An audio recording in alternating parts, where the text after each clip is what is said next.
My dear student, आज हम लोग पढ़ेंगे क्लास 6 का चैप्टर 5 प्रदूषण। तो चलिए शुरू करते हैं। देखिए, स्वस्थ रहने के लिए हमें शुद्ध जल, शुद्ध वायु, स्वच्छ आवास, स्वच्छ भोजन की आवश्यकता होती है। कभी कभी लोग अपना घर का कूड़ा करकट उचित स्थान पर ना फेंक कर आसपास फेंक देते हैं। मरे हुए पशुओं को खुले मैदान या जलाशय में डाल देते हैं। इन सड़ते जानवरों की लाशों, कूड़ा करकट से निकलने वाली दुर्गंध वातावरण में मिलकर उसे दूषित कर देते हैं। घर और कारखानों से निकलने वाला गंदा जल नदियों और तालाबों में मिलकर जल को दूषित कर देता है और इस प्रकार वाहनों की तेज ध्वनि और से निकली विषैली गैसें भी वातावरण को दूषित कर देती हैं। देखिए, प्रदूषण के फैलने के कारण क्या है। तो देखिए, जल, वायु, पर्वत, पठार, मैदान, खनिज, वन, जीव जंतु प्रकृति द्वारा प्रदत्त हैं। वातावरण में ये संतुलित मात्रा में होते हैं। प्रकृति के संतुलन में मानव द्वारा परिवर्तन करना प्रदूषण कहलाता है। प्रदूषण के कारण सभी जीवधारियों का जीवन संकट में पड़ सकता है। और आपको यह जानकर आश्चर्य होगा कि पर्यावरण प्रदूषण के कारण ही गिद्ध जाति के पक्षी हमारे देश से विलुप्त हो गए हैं। गिद्ध मरे हुए जानवरों को खाकर पर्यावरण को स्वच्छ रखने में हमारी मदद करते थे। नदियों और तालाबों में नहाने, कपड़े धोने, जानवरों को नहलाने में जल प्रदूषित हो रहा है। प्रदूषण के कारण है जल प्रदूषण, ध्वनि प्रदूषण, वायु प्रदूषण, मृदा प्रदूषण। प्रदूषण कई प्रकार के होते हैं। जल प्रदूषण, वायु प्रदूषण, ध्वनि प्रदूषण, मृदा प्रदूषण, जल प्रदूषण।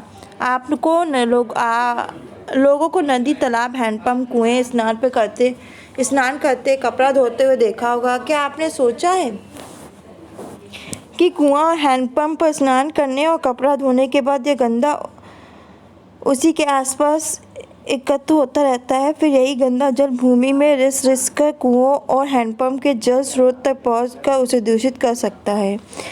इसी प्रकार तालाबों, झीलों, नदियों में साबुन लगाकर नहाने, कपड़े धोने, पशुओं को नहलाने, जो मृत पशु हैं उनकी लाश फेंकने, गंदे पानी को गिराने, जलाशयों के किनारे शौच करने, कूड़ा करकट फेंकने से जल दूषित हो जाता है।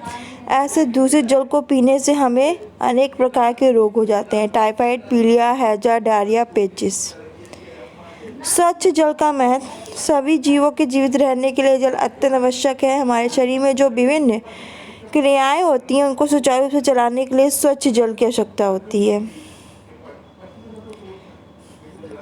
उदाहरण के लिए भोजन को पचाने में, रक्त को तरल बनाए रखने में, शरीर के दूषित पदार्थ को बाहर निकालने में जल के बिना जीवन संभव नहीं है। पेयजल स्वच्छ, निर्मल, पारदर्शी, गंध रहित, कीटाणु और जीवाणु रहित होना चाहिए। जल केवल पीने के लिए नहीं, वरन सिंचाई, विद्युत उत्पादन, मत्स्य पालन, परिवहन, उद्योग आदि कार्यों में काम आता है। भोजन के बिना हम कुछ दिनों तक जीवित रह सकते हैं, परंतु पानी के बिना जीवन संभव नहीं है। पानी की एक एक बूंद का सही उपयोग करना चाहिए।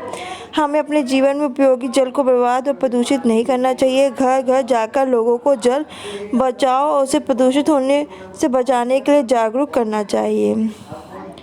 जल है तो कल है। नल का उपयोग करने के बाद उसकी टोटी को कसकर बंद कर देना चाहिए। दैनिक कार्यों में जल के समुचित उपयोग के लिए गिलास या मग का उपयोग करना चाहिए। बारिश के पानी को इकट्ठा करके शौच, कपड़े धोने, बगीचे में पानी देने, नहाने के लिए प्रयोग करना चाहिए। घर के साथ साथ सार्वजनिक नलों आदि पर भी ध्यान देना चाहिए। यदि उसमें पानी बह रहा हो तो उसे बंद कर देना चाहिए। जल प्रदूषण दूर करने के उपाय हैं। देखिए, भारत में नदियों, झीलों, तालाबों में उपलब्ध जल का लगभग 70% भाग प्रदूषित हो चुका है। पीने और खाना बनाने का पानी साफ बर्तन में ढककर रखें। बर्तन से पानी निकालने के लिए हैंडल लगे स्वच्छ बर्तन का प्रयोग करें। मल विसर्जन के लिए शौचालय का प्रयोग करें। मृत पशुओं की आबादी इसे दूर गड्ढे में डालकर मिट्टी से ढक दे। कपड़ों की धुलाई, स्नान, बर्तन की सफाई का कार्य नदी, तालाब, हैंडपंप और कुएं से दूर करें। अपने पशुओं को नदी, नहर और तालाब में न नहलाएं। कुएं, हैंडपंप के आसपास गंदा जल इकट्ठा न होने दें। पक्का चबूतरा, नाली ग्राम प्रधान से कहकर बनवाएं। देखिए, विश्व जल दिवस आपका 22 मार्च को मनाया जाता है, जिसका मुख्य उद्देश्य जल संरक्षण और उसकी स्वच्छता के प्रति लोगों को जागरूक करना है। तो अगर पूछा जाए कि विश्व जल दिवस कब मनाया जाता है, तो विश्व जल दिवस आपका 22 मार्च को मनाया जाता है, जिसका उद्देश्य क्या है, जल संरक्षण और उसकी स्वच्छता के प्रति लोगों को जागरूक करना है। मानव शरीर का भार का 70% भाग जो है, मानव शरीर के भार का 70% और पेड़ पौधों के भार का 80% भाग पानी है। तो इस पॉइंट को नोट कर ले, मानव शरीर के भार का 70% और पेड़ पौधे के भाग का 80% भाग जो है वो पानी है।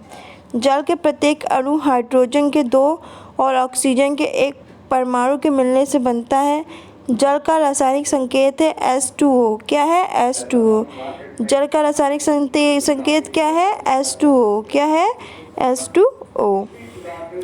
तो ये था आपका प्रदूषण चैप्टर लेसन 5 था, जिसमें हम लोगों ने प्रदूषण के बारे में पढ़ा। इसी के साथ आपका क्लास 6 का चैप्टर 5 फिनिश होता है।